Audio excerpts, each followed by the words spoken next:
Okay, kiddies, listen up. I got a story to tell and I ain't got all day. What the? What? Let's see. Oh, great. I just lost my bookmark. That's just peachy. Let's see now. What story did she want me to read? Let's see. We got sheep, foxes. Aha, lilies. No, that ain't it. Excuse me? Maybe it's pigs. Excuse me? Just a minute. I'm looking for a story here. Where's the other lady? You know, the sweet little gray-haired one that always wears an apron and she always brings cookies, you know. Oh, you mean Mother Goose. She got arrested for using foul language. Get it, foul guys? I cracked myself up now.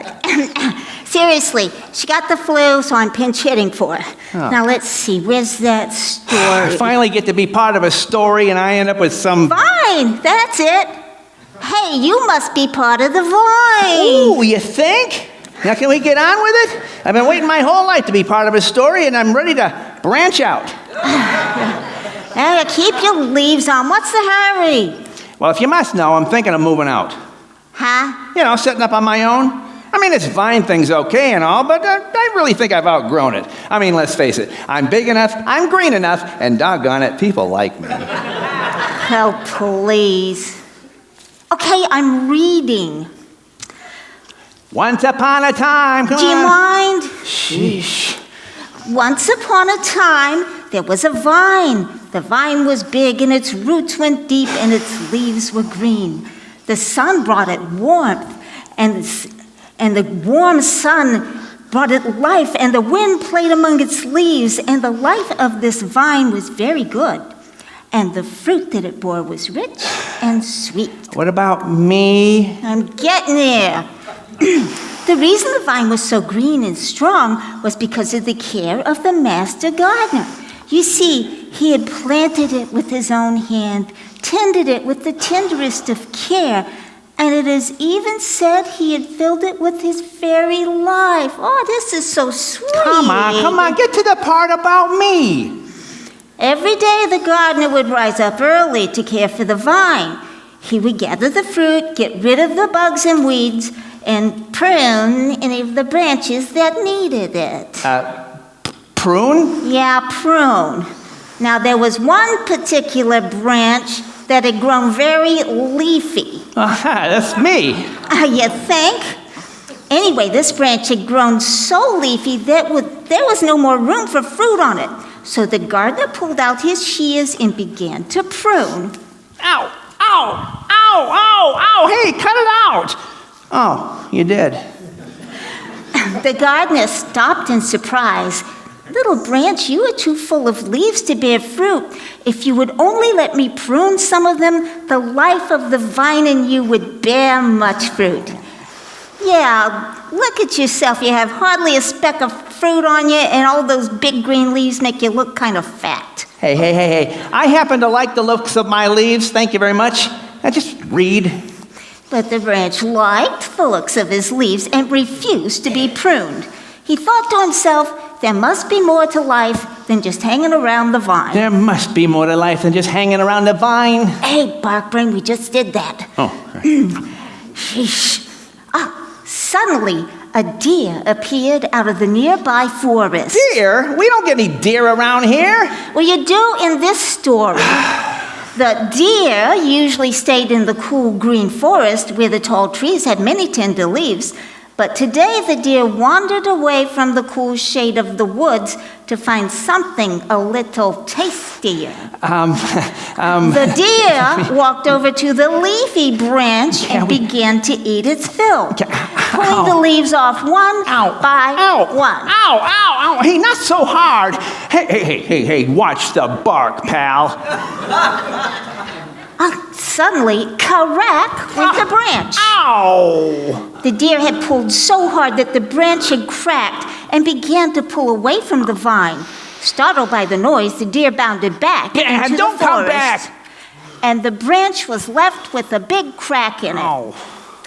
But was the branch worried? No, because he was just too dumb to figure out... Hey, that ain't in the story. It ought to be. The branch thought, at last, I'm beginning to break free. Yeah, I'll show that gardener. I don't need the vine after all. The branch began to twist. Correct! And twist again. Correct! Just a few more twists, and I'll... You'll what? Win a dance contest? But with each crack, the branch got weaker and weaker and weaker. Its leaves began to droop, its bark began to bend, and the little fruit it had began to shrivel and dry. I don't feel so hot. You see, the life that flowed through the branch and made its leaves green and its fruit grow and the bark firm and strong was the very life that flowed through the vine. Hello? As the sun rose higher and the sky began to bake and burn the fallen branch, the branch became very thirsty. I'll be okay. Once I break free, I'll find some water. A cloud covered up the burning sun, and it began to rain. The branch looked up gratefully as the rain fell on its leaves. Now I'll get strong again. All I needed was a little bit of water. And wait a minute. I'm still thirsty. Why can't I feel any of the rain? What the branch had forgotten was that all the water that fed and refreshed him came up from the ground from the roots of the vine. Okay, so maybe I was wrong. Now there's a thought, Einstein. Uh-oh. Suddenly, there was another crack. Okay, I'm sorry. I'm just a silly little branch that got too proud of its big green leaves. I can't make it. I don't want to make it on my own. I want to feel the sun on my leaves and the cool wind blowing through them. And I want to feel the water come up from the ground. I want to feel the life of the vine in me. Please. I didn't mean it.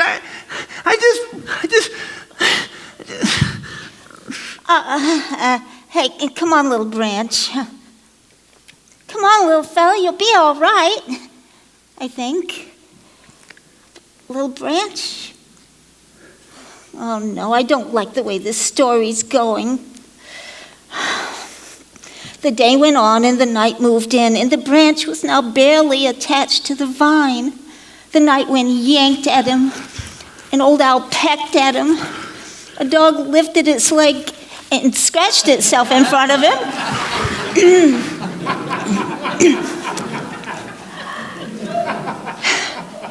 And by morning, the little branch was barely alive. Man, I hate sad stories. Oh, hey, wait. The gardener comes by and sees the little branch bent all the way to the ground, just barely alive. He lifted it tenderly in his hands. The gardener could have twisted the branch away and thrown it in the fire, or he could have left it on the ground to wither away. But the gardener loved the little branch too much to let it die. He lifted the branch back up to the vine and bound him back to it, and he watched and he waited.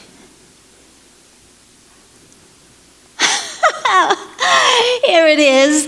The little branch opened its leaves and was filled with life again. Of course, he was very embarrassed about his behavior. Gardener, I'm sorry. I'm very, very sorry. And the gardener said, "Little branch, what have you learned?"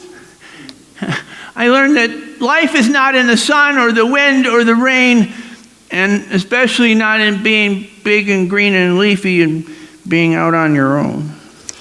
And the gardener said, "Where is life, little branch?" Gardener, it's in the vine. Only in the vine.